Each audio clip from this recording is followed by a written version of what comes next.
हाय, आपके साथ मैं हूँ Surabhi Sharma. India TV YouTube channel subscribe करिए, बेल आइकन दबाएं।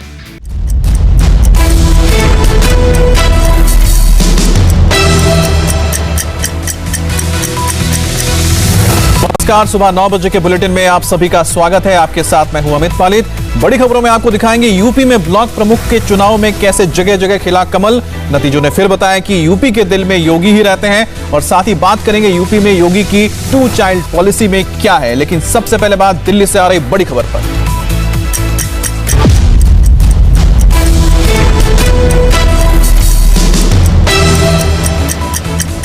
इस वक्त की बड़ी खबर दिल्ली में उत्तम नगर में लूट के मामले में दिल्ली पुलिस को बड़ी कामयाबी हाथ लगी है। पुलिस ने कुछ लोगों को पकड़ा है। तो दिल्ली पुलिस ने 2 बदमाशों को गिरफ्तार किया है। तो आपको बता दें कि 7 जुलाई को उत्तम नगर के घर में लूटमार की गई थी और अब पुलिस ने इसमें शामिल 2 लोगों को गिरफ्तार कर लिया है। एनकाउंटर हुआ है और पुलिस को यह बड़ी कामयाबी मिली है। दिल्ली में उत्तम नगर में लूट का यह मामला है। दिल्ली पुलिस ने 2 बदमाशों को गिरफ्तार किया है। एनकाउंटर के बाद पुलिस ने दोनों को गिरफ्तार किया। 7 जुलाई को घर में परिवार वालों को बंधक बनाकर इन लोगों ने लूटपाट की थी, जिसके बाद लगातार पुलिस इनकी तलाश कर रही थी। सीसीटीवी फुटेज भी आया था उस लूट का कि किस तरह से घर में दाखिल होते हैं बदमाश और घर में जो उनके पति पत्नी थी उनको बंधक बनाते हैं। इसके बाद घर में लूट करके निकल जाते हैं। इसके बाद से लगातार पुलिस इनकी तलाश कर रही थी और आखिरकार एनकाउंटर में 2 बदमाश गिरफ्तार किए गए। ये देखिए, ये सीसीटीवी तस्वीर है किस तरह से घर के अंदर ये दाखिल होते हैं 4 लोग और वहां पर जो घर के व्यक्ति होते हैं उनको देखिए हाथ पैर बांध के उनको जमीन पर लेटा दिया। एक छोटा सा बच्चा भी था और महिला थी, उनको दूसरी जगह पे डराया और साथ में बंदूक लेकर यानी बंदूक की नोक पर दिन दहाड़े ये लूटपाट की गई थी उत्तम नगर में। और इसके बाद देखिए कि पुलिस को बड़ी कामयाबी मिली। एनकाउंटर में 2 अपराधी गिरफ्तार किए गए हैं। तो 7 जुलाई को यह घटना होती है और उसके बाद आज यानी कि 11 जुलाई को पकड़े जाते हैं 2 बदमाश जो 7 जुलाई को इस वारदात को अंजाम देने में शामिल थे। संवाददाता जतिन शर्मा ने एक रिपोर्ट भेजी है, आपको दिखाते हैं।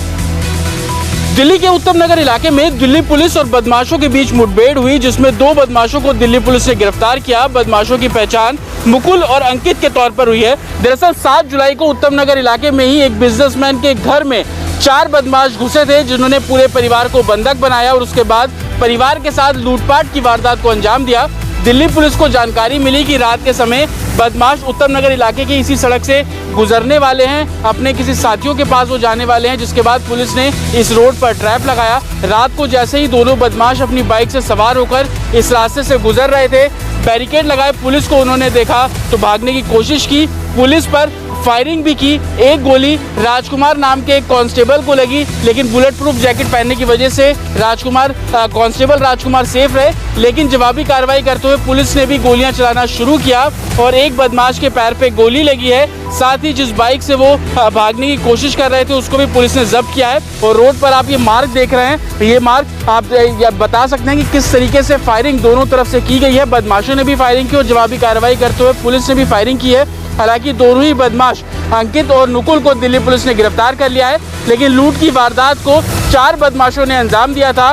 2 बदमाशों को पुलिस गिरफ्तार कर चुकी है। अब उनसे पूछताछ की जा रही है कि बाकी के 2 बदमाश कहाँ हैं। आपको बता दें कि जिस व्यापारी के घर में लूटपाट की वारदात को अंजाम दिया गया, पूरे परिवार को बंधक बनाया गया, उस घर से तकरीबन 8 लाख रुपए की ज्वेलरी और तकरीबन 5 लाख रुपए के आसपास कैश ये लोग लूटकर निकले थे। खुद को बिजली कर्मचारी बताकर वो घर में घुसे थे और पूरा सीसीटीवी में साफ दिख रहा है कि कैसे आधे घंटे तक परिवार को बंधक बना के रखा चारों बदमाशों ने। उसके बाद लूटपाट की वारदात को अंजाम दिया। हालांकि पुलिस ने 2 बदमाशों को गिरफ्तार कर लिया है। उनसे पूछताछ के आधार पर बाकी 2 बदमाशों की गिरफ्तारी के लिए पुलिस दबिश डाल रही है। इस वक्त हमारे साथ जतिन भी जुड़ गए हैं। जतिन, आपकी रिपोर्ट में तो हमें समझ में आ गया कि आखिरकार ये एनकाउंटर कैसे हुआ, लेकिन एक बात बताइए कि ये बहुत मुश्किल था कि इनको आप पकड़ सकें क्योंकि मास्क पहन के घुसे थे। तो आखिरकार पुलिस ने किस तरह से पूरे तफ्तीश को किया और इन तक पहुंची? जी देखिए अमित, 7 तारीख का ये पूरा वाक़या है। उसके बाद से ही दिल्ली पुलिस की अलग अलग टीमें इन बदमाशों को ट्रेस करने में जुटी हुई थी। दिल्ली पुलिस का जो टेक्निकल सर्विलांस है उसको भी दिल्ली पुलिस ने खंगाला कि उस इलाके में कौन कौन से मोबाइल एक्टिव थे, क्योंकि बड़ी चुनौती दिल्ली पुलिस के पास यही थी कि जो सीसीटीवी फुटेज दिल्ली पुलिस को लगा, पूरा परिवार किस तरीके से बंधक बनाया गया, किसी का भी चेहरा नहीं दिख रहा था। दोनों ने सभी जो बदमाश थे उन्होंने हेलमेट पहने हुए थे, मास्क कपड़े से कवर किए हुए थे, मुंह फेस को कवर किया हुआ था। तो टेक्निकल सर्विलांस के आधार पर बदमाशों की शनाख्त जो है वो करनी शुरू की गई। हालांकि 4 दिन का समय पुलिस को लगा है, लेकिन अभी भी 2 बदमाश दिल्ली पुलिस की गिरफ्त से बाहर है। जिन 2 को कल रात को गिरफ्तार किया गया है उनसे अब लगातार पूछताछ की जा रही है। एक बदमाश के पैर पे गोली लगी है, उसको अभी अस्पताल में भर्ती कराया गया है। डीसीपी द्वारका का साफ तौर पर यह कहना है कि दूसरा जो बदमाश है अंकित, उससे पूछताछ की जा रही है। कई क्लूज उन्हें मिले हैं कि बाकी के 2 बदमाश करते हैं कि अब जो पकड़े गए हैं उनसे कुछ क्लू मिल पाएगा और बाकी के जो 2 बदमाश है वही पकड़े जाएंगे। बहुत बहुत शुक्रिया आपका। अब बात पॉपुलेशन कंट्रोल पर योगी के फॉर्मूले की।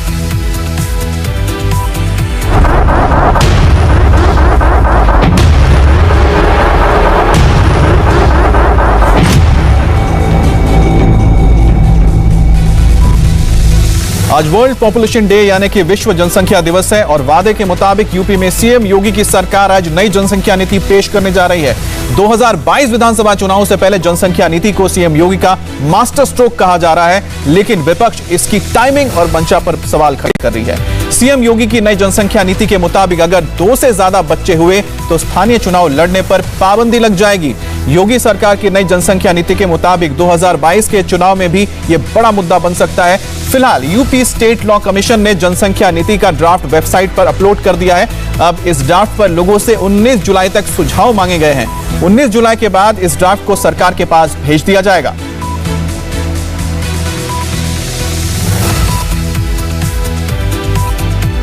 जनसंख्या दिवस पर सीएम योगी नई जनसंख्या नीति सामने रखने वाले हैं और उससे पहले आज सुबह सुबह उन्होंने ट्वीट करके बढ़ती जनसंख्या पर चिंता भी जाहिर की है। उन्होंने लिखा, बढ़ती हुई जनसंख्या समाज में व्याप्त असमानता समेत प्रमुख समस्याओं का मूल है। समुन्नत समाज की स्थापना के लिए जनसंख्या नियंत्रण प्राथमिक शर्त है।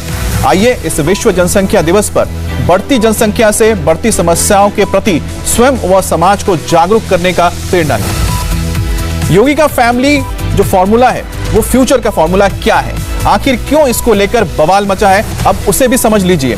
नई जनसंख्या नीति के ड्राफ्ट के मुताबिक अगर 2 ही बच्चे हैं तो आपको सरकारी नौकरी में 2 एक्स्ट्रा इंक्रीमेंट का फायदा मिलेगा, लेकिन 2 से ज्यादा बच्चे हुए तो सरकारी योजनाओं का फायदा नहीं मिलेगा। अगर 2 ही बच्चे हुए तो सरकारी जमीन मकान में सब्सिडी मिलेगी, लेकिन अगर 2 से ज्यादा बच्चे हुए तो स्थानीय चुनाव लड़ने पर रोक लग जाएगी। 2 ही बच्चे हुए तो मकान के लिए लोन, बिजली पानी में बिल में छूट मिल जाएगी, लेकिन 2 से ज्यादा बच्चे हुए तो सिर्फ 4 सदस्यों के लिए ही राशन कार्ड मिल पाएगा। 2 ही बच्चे हुए तो 12 महीने तक मैटरनिटी और पैटर्निटी लीव मिलेगी, लेकिन 2 से ज्यादा बच्चे हुए तो सरकारी नौकरी के लिए अयोग्य हो जाएंगे। 2 ही बच्चे हुए तो एनपीएस में 3% बढ़ोतरी होगी, लेकिन 2 से ज्यादा बच्चे हुए तो सरकारी नौकरी में प्रमोशन पर रोक लग जाएगी। 2 ही बच्चे हुए तो पति पत्नी के लिए फ्री हेल्थ केयर इंश्योरेंस का फायदा मिलेगा और 2 से ज्यादा बच्चे हुए तो सरकारी सब्सिडी पर रोक लग जाएगी। इसके अलावा अगर एक बेटा या बेटी हुई तो योगी सरकार की नई जनसंख्या नीति में उनको और भी ज्यादा इंसेंटिव दिए जाएंगे। एक संतान पर खुद से नसबंदी कराने वाले हर पेरेंट्स को संतान के 20 साल तक मुफ्त इलाज, शिक्षा, बीमा, शिक्षण संस्थान और सरकारी नौकरियों में प्राथमिकता देने की सिफारिश की गई है। इसके अंतर्गत सरकारी नौकरी वाले दंपति को 4 एक्स्ट्रा इंक्रीमेंट देने का सुझाव है। अगर दंपति गरीब रेखा के नीचे है और एक संतान के बाद भी वो वॉलंटरी नसबंदी करवाते हैं तो उनके बेटे के लिए 80,000 रुपए और बेटी के लिए 1 लाख रुपए एक मुश्त दिए जाने की सिफारिश की जा रही है। मतलब कि अगर आप यूपी में रहते हैं और आपका परिवार छोटा है तो आपके बल्ले बल्ले होना तय है। अब उसी तरह सवाल है कि अगर एक से ज्यादा शादियां करता है तो कोई क्या होगा, तो उसका क्या होगा ये भी आपको बताते हैं। इस ड्राफ्ट में इसके बारे में प्रावधान दिए गए हैं। अगर कोई व्यक्ति एक से ज्यादा शादी करता है और सभी पत्नियों से मिलकर उसके 2 से अधिक बच्चे हैं तो वो भी सुविधाओं से वंचित होगा। वहीं अगर महिला एक से अधिक विवाह करती है और अलग अलग पतियों से मिलकर उससे 2 से अधिक बच्चे हैं तो उसे भी सुविधाएं नहीं मिलेंगी। योगी सरकार की जनसंख्या नीति कैसी होने वाली है उसको और भी अच्छे से समझने के लिए हमने यूपी राज्य विधि आयोग के चेयरमैन एएन मित्तल से बात की। उन्होंने जो बताया उसे आप भी सुनिए। हमने जो ड्राफ्ट बिल तैयार किया है वो किसी जाति, धर्म या किसी समुदाय विशेष को टारगेट करके नहीं बना रहे हैं, बल्कि हमारा कानून सीधा सीधा ये होगा कि जो व्यक्ति जनसंख्या नीति को अपनाएगा उसे तमाम प्रकार की सुविधाएं मिलेंगी। जैसे मान लीजिए अगर वो सरकारी सेवक है तो उसे 3 इंक्रीमेंट मिलेंगे, उसको विकास प्राधिकरण द्वारा जो आवंटित किए जाते हैं फ्लैट मकान, उसमें उसको वरीयता मिलेगी, उनके बच्चों को निःशुल्क शिक्षा मिलेगी। इसमें कोई बाध्यता नहीं है कि आप नसबंदी करवाएं, इसमें कोई बाध्यता नहीं है कि आप 2 बच्चों की नीति अपनाएं।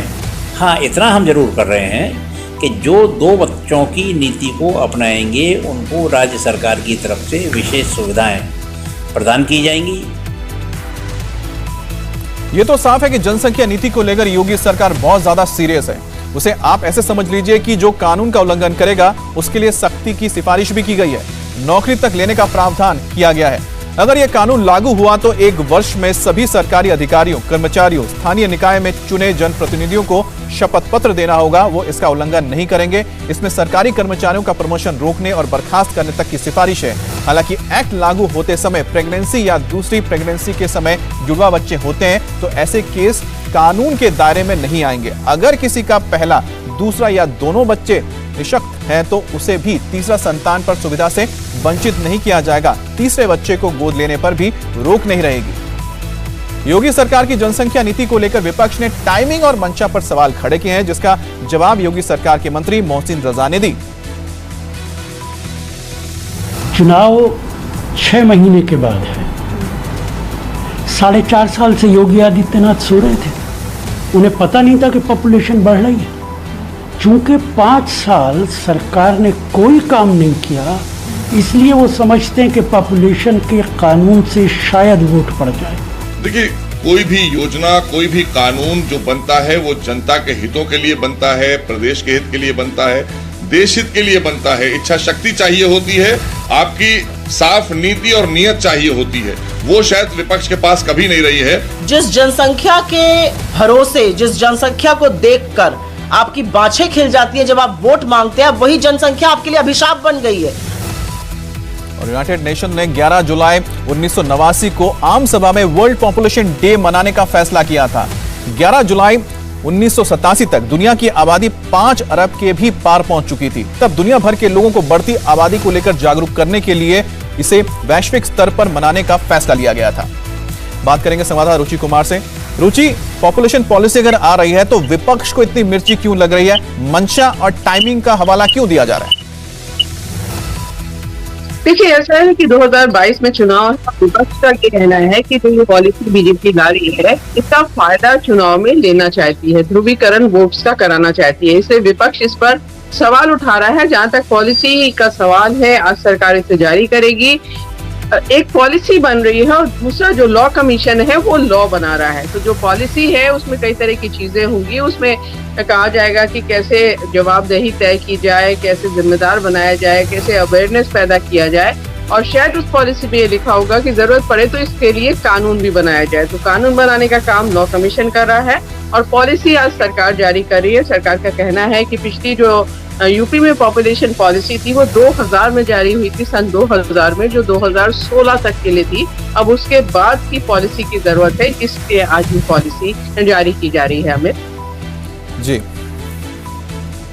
ब्लॉक चुनाव में भी योगी के सिलेक्शन ने बता दिया है कि यूपी के दिल में योगी ही रहते हैं। तो क्या ये जीत 2022 के असेंबली चुनाव से पहले का ट्रेलर है?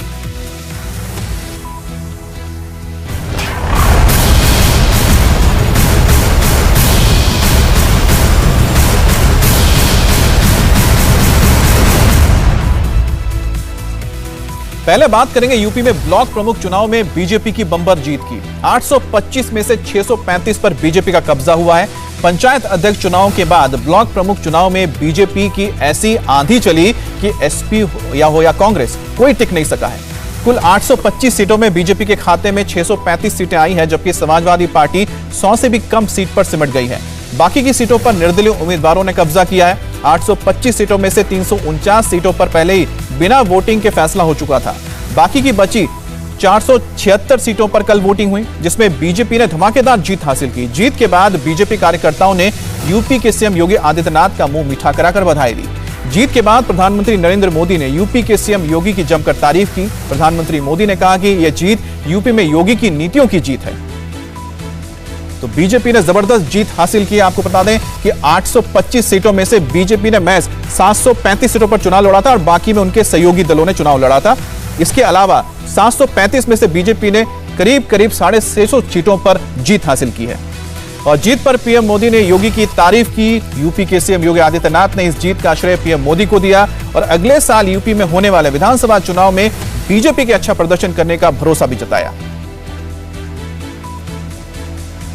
भारतीय जनता पार्टी 635 सीटों पर अपने सहयोगी दलों के साथ और अपने उन सभी समर्थकों को लेकर के 635 से अधिक सीटों पर भारतीय जनता पार्टी क्षेत्र पंचायत प्रमुख के चुनाव में विजयी बन रही है।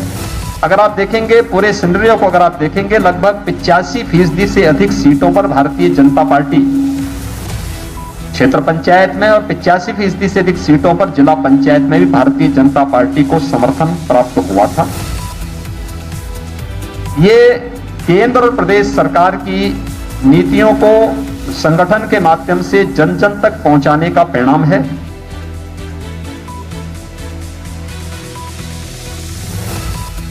तो आपको बताते हैं कि विधानसभा से पहले जो बीजेपी ने जीत हासिल की है, इसका फायदा क्या होगा। देखिए, पंचायत अध्यक्ष कितने हैं? 75 बीजेपी के, इसमें से 67 इसमें अध्यक्ष बने। 90% स्ट्राइक रेट रहा है, जिससे साफ हो जाता है कि बीजेपी ने 2022 के चुनाव से पहले कितनी जबरदस्त यहां पर उन्होंने अपनी शुरुआत की है। जो चुनाव हुए थे जिसमें 75 सीटें थी, उसमें से 67 अगर बीजेपी के खाते में जाते हैं तो आप समझ लीजिए कि इतने जिलों में बीजेपी की धाक जम गई है। अब बात करते हैं पंचायत अध्यक्ष चुनाव में बीजेपी की तूफान ने किस तरह से दूसरी पार्टियों को पानी पिला दिया। ये तो रहा जिला जो अध्यक्ष के चुनाव हुए थे। इसके बाद ब्लॉक प्रमुखों के चुनाव हुए थे जिसमें भी बीजेपी ने बाजी मारी है। लेकिन इन 75 जिलों में सबसे इंपॉर्टेंट ये होता है कि जो 67 सीटें बीजेपी ने जीती, इसमें से तो कई पर बीजेपी को 20 सीटों पर कोई टक्कर ही नहीं मिली, यानी कि कोई नॉमिनेशन ही नहीं हुआ। और उसके साथ साथ पश्चिमी उत्तर प्रदेश, जहां पर सबसे ज्यादा आपको देखने को मिल रहा था कि किसान आंदोलन का पूरा वहां पर असर होगा, जाट बहुल समुदाय के लोग हैं। राकेश टिकैत खुद आते हैं पश्चिमी उत्तर प्रदेश से। वहां पर जब चुनाव हुए जिला अध्यक्ष के, पंचायत अध्यक्ष के, जिला पंचायत अध्यक्ष के, तो बीजेपी ने इन वेस्टर्न यूपी के इलाकों में भी पूरी जबरदस्त जीत हासिल की। चाहे वो सहारनपुर हो, चाहे वो मेरठ हो, आगरा हो, गौतम बुद्ध नगर हो, गाजियाबाद हो, इन सभी इलाकों में बीजेपी ने जबरदस्त जीत हासिल की। अब ब्लॉक प्रमुखों की बात कर लेते हैं। ब्लॉक प्रमुख जो चुनाव हुए उसमें 825 टोटल सीटें हैं। इसमें से आपको बता देते हैं बीजेपी ने जो चुनाव लड़े वो लड़े 735 पर चुनाव लड़े। बाकी पे उनके सहयोगी पार्टी थे, कुछ को उन्होंने सपोर्ट किया था। तो उनमें से बीजेपी ने 635 पर जीत हासिल की। और स्ट्राइक रेट अगर देखते हैं तो इसमें 76 लग रहा है, लेकिन आप वैसे देखेंगे अगर सहयोगों को मिला देते हैं तो करीब 85% पर उनके स्ट्राइक रेट रही है। अब समाजवादी पार्टी की हालत ब्लॉक प्रमुख चुनाव में क्या रहेगी ये भी आपको हम बताते हैं। देखिए, आजमगढ़ सबसे इनका गढ़ माना जाता है। अखिलेश यादव तो यहां से आप जानते हैं कि जीत भी चुके हैं। तो ब्लॉक में 22, इसमें ब्लॉक 22 हैं। बीजेपी को 22 में से 12 मिले, एसपी के खाते में 5 गए। देखिए, आजमगढ़ को गढ़ माना जाता है समाजवादी पार्टी का। वहां पर भी अगर सिर्फ 5 सीटें एसपी के पास जाती हैं तो ये घंटी बजाती है, खतरे की घंटी है एसपी के लिए, क्योंकि जहां पर गढ़ में अगर आप फेल हो रहे हैं तो ये आगे के संकेत देते हैं। तो 22 में से 12 पे तो बीजेपी ने जीत हासिल कर ली है। भले ही यहां से जब चुनाव हुए थे बीजेपी ने बहुत ज्यादा खास नहीं कर पाई थी, लेकिन देखिए लोकल चुनाव में बीजेपी ने यहां पर जबरदस्त अपना स्ट्राइक रेट दिखाया है। अब रायबरेली की बात करते हैं। रायबरेली यानी कांग्रेस का गढ़ है। देखिए, हम गढ़ बता रहे हैं, एसपी का गढ़, अब कांग्रेस का गढ़। 18 इसमें है, ब्लॉक में सीटें हैं। बीजेपी के खाते में कितनी गई? 11। और नीचे आप देख सकते हैं क्या लिखा हुआ है, कैंडिडेट नहीं। तो ये अपने आप में सोचने वाली बात है। रायबरेली जहां से सोनिया गांधी आती है, कांग्रेस का गढ़ है, वहां पर अगर ये हाल है तो फिर क्या कह सकते हैं। प्रधानमंत्री मोदी के संसदीय क्षेत्र बनारस की बात कर लेते हैं। तो वाराणसी में क्या हुआ है? देखिए, वाराणसी में 8 है, 8 में से 8 यानी कि यहां पर तो 100% स्ट्राइक रेट रहा। जहां से प्रधानमंत्री मोदी आते हैं वहां पर एक पर भी कोई और नहीं जीत पाया और यहां पर बीजेपी ने बाजी मार ली है, जो ये संकेत बताता है कि आखिरकार किस तरह से 2022 से पहले ग्राउंड पर यहां पर हालात हैं। अब ब्लॉक प्रमुखों के चुनाव नतीजे बिल्कुल उसी ट्रेंड पर सामने आए हैं जो लाइन जिला पंचायत अध्यक्षों के चुनाव नतीजों में था। जिला पंचायत अध्यक्ष के चुनाव में 75 सीटों का फैसला हुआ था, जिनमें से 67 सीटों पर बीजेपी ने जीत हासिल की थी। सपा के खाते में 5 गया था और 3 पर अन्य आए थे। लेकिन ये जो स्ट्राइक रेट इसमें आई थी 90%, वो ये बताती है कि बीजेपी ने किस तरह से ग्राउंड में, जमीन पर, ग्रास रूट लेवल पर काम किया है। और साथ ही साथ ये एक संकेत भी जाता है कि जिसको लेकर लगातार आवाज उठ रहे थे कि आप बीजेपी जो किसान आंदोलन है उसको झेल पाएगी, जो राकेश टिकैत लगातार हमला कर रहे हैं या फिर किसान नेता या विपक्षी पार्टियां किसानों को लेकर बीजेपी पर हमलावर है, उसका क्या होगा। उसके जो ये नतीजे आप देख रहे हैं उससे जवाब काफी हद तक मिल जाता है। बीजेपी की इस बम्पर जीत पर पीएम मोदी ने भी यूपी के सीएम योगी आदित्यनाथ को बधाई दी। उन्होंने ट्वीट कर लिखा, उत्तर प्रदेश में ब्लॉक प्रमुखों के चुनाव में भी बीजेपी ने अपना परचम लहराया है। यूपी सरकार की नीतियों और जनहित की योजनाओं से जनता को जो लाभ मिला है उससे पार्टी की भारी जीत हुई है। इस विजय के लिए पार्टी के सभी कार्यकर्ताओं को बधाई दी जाती है। वक्त हो गया एक ब्रेक का। ब्रेक के बाद कहां एनआईए की छापेमारी हो रही है आपको बताएंगे।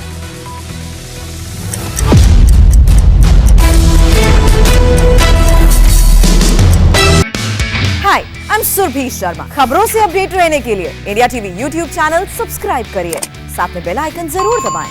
जुड़े रहें इंडिया टीवी के साथ।